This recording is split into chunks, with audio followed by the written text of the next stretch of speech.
गगनचुंबी इमारतों के बीच जिस शहर को स्मार्ट टेस्ट सिटी बनाने की कवायद जारी हो, वो शहर सिर्फ एक बरसात से जलमग्न हो जाए, पूरी तरह से जाम हो जाए, तो ये प्रशासन के मुंह पर एक करारा तमाचा है। ऐसी तस्वीरें प्रशासन के उन वादों पर पानी फेर देती हैं जो हर बार गुरुग्राम प्रशासन करता है और हर बार नए दावे और वादे करता है। आज भी कुछ ऐसा ही हुआ साइबर सिटी में।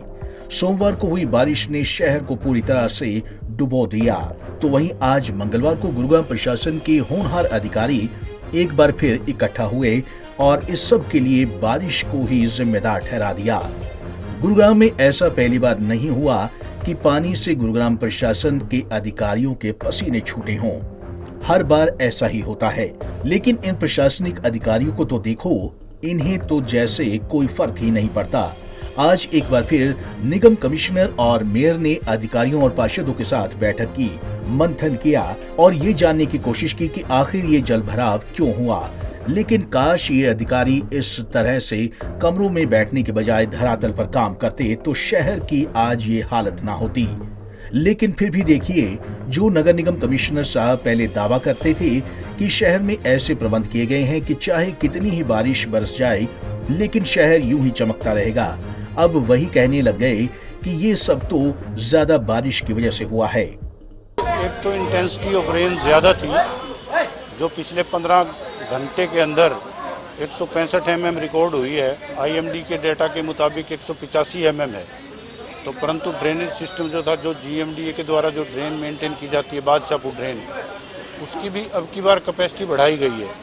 तीनों बैरल चल रहे थे, कल सुबह 10 बजे वो फुल कैपेसिटी में चल रही थी, परंतु पानी ज़्यादा था, उस वजह से थोड़ा सा समय लगा पानी को निकलने में। परंतु जो लो लाइंग एरिया है एट दी एंड, जो MPS के पास, वहाँ जाके सारा पानी इकट्ठा हुआ, क्योंकि एट दी एंड उसी पे निकलना था। जहाँ जहाँ ब्लॉकेड आई, कल सारी हमारी टीम जो कॉरपोरेशन की फील्ड में थी, ब्लॉकेड रिमूव किए। परंतु आज जो मीटिंग बुलाने का पर्पज़ था, जो मेयर मैडम से कल भी बात हुई, आज जो हमें कमियां मिली हैं या कोई किसी किस्म का है, उसको हम पहले समय रहते और करेक्टिव मेजर्स ले लें, ताकि इस तरह की दोबारा बारिश आए तो उसमें जो पानी की निकासी है वो कम से कम समय में हो, जो समय ज़्यादा ना लगे।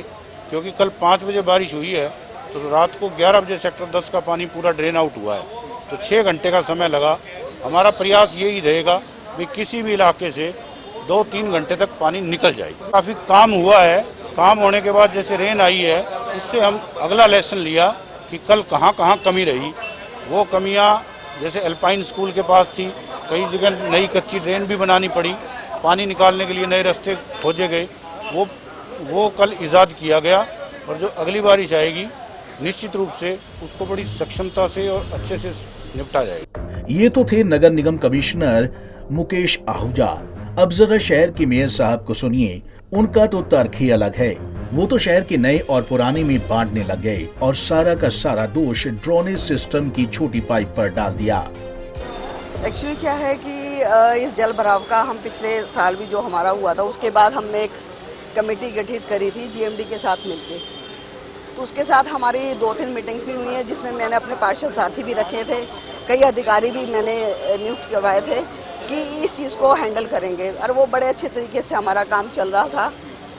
कुछ हमारा जहाँ कमी रही हमारी कि भी जो हमारा पुराना शहर था, नए शहर में आपने देखा होगा कि इतना पानी जल भराव नहीं हुआ। तो वो ये था कि भी जो हमारी ड्रेनेज सिस्टम थे, जो हमारा पुराना शहर जो बसा हुआ है, जो उसके ड्रेनेज सिस्टम है या जो उसके शीवर्स हैं, उसमें बहुत छोटे पाइप्स डले हुए थे, जिसकी वजह से थोड़ी सी हमारे को ये दिक्कत आई है। इसी के लिए आज मैंने ये मीटिंग रखी है कि आगे से जो हमारा कल जो शुरुआत हुई है बारिश हमारे, उसमें वो ज़्यादा ML की हुई है, 185 के करीब के भी हुई है, वो बहुत ज़्यादा तादाद में है।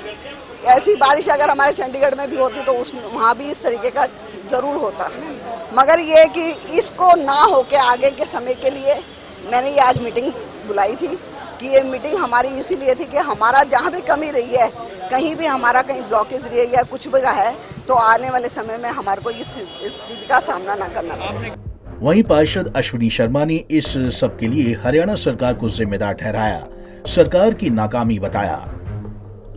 ये इस गुड़गांव शहर का दुर्भाग्य है जो कल पहली बारिश ही क्योंकि मैं मानता हूँ कि ज़्यादा बारिश नहीं हुई कल, लेकिन फिर भी जल भराव हुआ बहुत ज़्यादा और पूरा शहर डूब गया। जिस प्रकार लोग कहते हैं कि नगर निगम को नर्क निगम कहते हैं, तो मैं इसमें भी नहीं चुकूँगा, वो सही कहते हैं। लोगों की अंदर से आवाज़ें कल निकलती थी। मैं पूरे शहर अपने वार्ड के अंदर पूरे घूम रहा था। लोगों के फर्नीचर, गरीब आदमी हैं, मिडिल क्लास आदमी हैंगे, उनके फर्नीचर ख़राब हो गए, उनके सब कुछ ख़राब हो गया, घरों में पानी घुसा हुआ था। और जब दोपहर को मैंने शाम के टाइम मैंने ये खबर सुनी कि राजीव चौक पर एक आदमी की मृत्यु हो गई।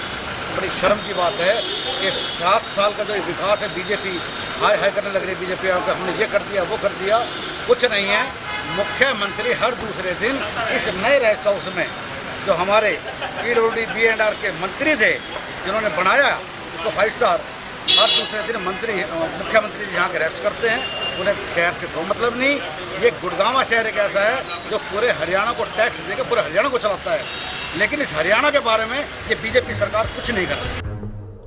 बता दें कि बीते कल गुरुग्राम में राजीव चौक, हीरो होंडा चौक, सेक्टर 10, सेक्टर 4, सेक्टर 5, सोहना रोड, सुशांत लोक, सेक्टर 14, DLF फेज 3 के अलावा शहर के अलग अलग इलाकों में जल भराव हुआ। सड़कें पानी से लबालब नजर आई। घर हो, सड़कें हो, मॉल हो या कुछ और, हर जगह पानी ही पानी दिखा। नगर निगम कमिश्नर और मेयर साहब अब बैठ के कर इस सब का ठीकरा ज्यादा बारिश, ड्रोनेज की छोटी पाइपों और सरकार पर डाल रहे हैं। लेकिन शायद ये लोग अब भी नहीं समझ रहे, नाकामियां छिपाने से समस्या बढ़ती है, समाधान नहीं होता। बहाने ढूंढने से बेहतर है जमीनी स्तर पर काम करे, ताकि साइबर सिटी को हर बारिश में यूं शर्मसार ना होना पड़े। पंजाब केसरी टीवी के लिए गुरुग्राम से नीरज वशिष्ठ की रिपोर्ट।